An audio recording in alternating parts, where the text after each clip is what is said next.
Hej ti tamo, pripremi se jer danas imamo nešto bombastično o Dinamu iz Zagreba. Znaš onu vijest koju nisi očekivao? E pa, stigla je. Ali prije toga, jesi li se već pretplatio na kanal? Nisi? Onda brzo tamo i pretplati se da ne propustiš ništa što dolazi. Znaš onu senzacionalnu utakmicu Dinama protiv GP iz Makedonije, gdje smo izašli s uvjerljivom pobjedom 4-1. Naš trener Sergej Jakirović otvorio je kartice prošlog utorka. Bio je oduševljen i s razlogom, zar ne?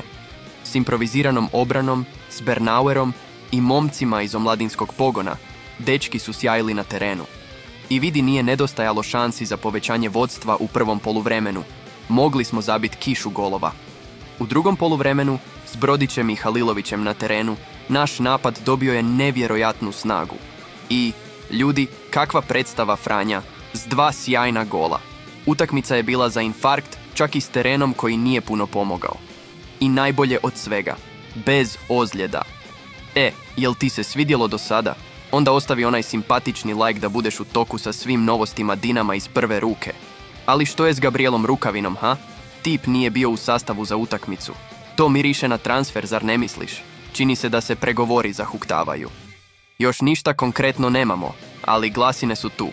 Da nije bilo ništa, igrao bi protiv makedonskog tima. Evo sad, drži se. Izvori bliski klubu kažu da bi Rukavina, koji je upravo proslavio 20.